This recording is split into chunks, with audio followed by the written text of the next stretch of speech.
Pernah nggak sih ngerasa salah paham sama orang lain, atau sebaliknya, ngerasa nggak dimengerti sama sekali?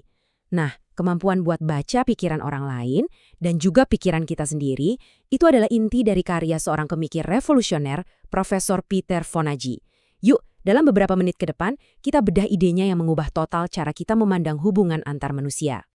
Oke, kita mulai dari satu angka ajaib, lebih dari 500. Ini bukan sembarang angka ya, ini adalah jumlah makalah ilmiah yang sudah diterbitkan oleh Profesor Fonagy. Kebayangkan, selama puluhan tahun, beliau ini terus-menerus memetakan salah satu misteri terbesar. Gimana sih cara pikiran kita bekerja dan terhubung satu sama lain? Jadi, siapa sih sebenarnya sosok di balik ratusan riset ini? Untuk memahaminya, kita perlu lihat seberapa luas jangkauannya. Ini bukan sekedar daftar jabatan biasa loh. Anggap aja ini peta yang menunjukkan gimana idenya menyebar ke seluruh dunia. Pusatnya ada di London, di University College London atau UCL. Disinilah beliau memimpin divisi psikologi dan ilmu bahasa. Bisa dibilang, ini markas besarnya. Tapi pengaruhnya nggak berhenti di situ. Idenya terbang menyeberangi Samudra Atlantik, di mana beliau jadi konsultan di salah satu pusat psikiatri paling bergengsi di Amerika, Baylor College of Medicine. Dan ya, kalau dua universitas top dunia kayak Yale dan Harvard sampai minta kamu buat ngajar, itu tandanya ide kamu benar-benar penting dan diakui secara global. Puncaknya lagi, beliau juga memimpin Anna Freud Center, sebuah lembaga legendaris yang fokusnya ke kesehatan mental anak dan keluarga. Jadi, kita punya akademisi, konsultan, sekaligus pemimpin, daftar yang luar biasa kan?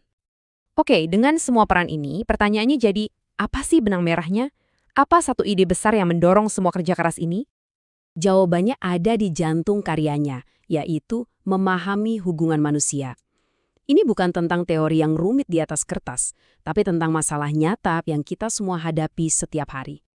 Beliau menyelami pertanyaan-pertanyaan yang dalam banget. Gimana sih masa kecil kita membentuk diri kita? Kenapa kita kadang susah banget memahami orang lain? Beliau bahkan nggak takut buat meneliti area yang paling sulit, seperti gangguan kepribadian yang kompleks, sampai ke akar-akar kekerasan. Nah, dari semua pertanyaan inilah lahir satu ide besar yang jadi ciri khasnya. Sebuah konsep yang menyatukan semuanya dan bisa dibilang merevolusi dunia terapi. Ide itu adalah mentalisasi. Jadi apa itu mentalisasi?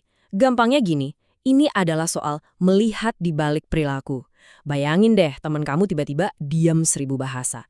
Daripada langsung marah atau baper, kamu berhenti sejenak dan mikir, mungkin dia lagi stres karena kerjaan. Nah, itulah mentalisasi. Kemampuan untuk sadar kalau di balik setiap tindakan ada pikiran, ada perasaan, ada keinginan.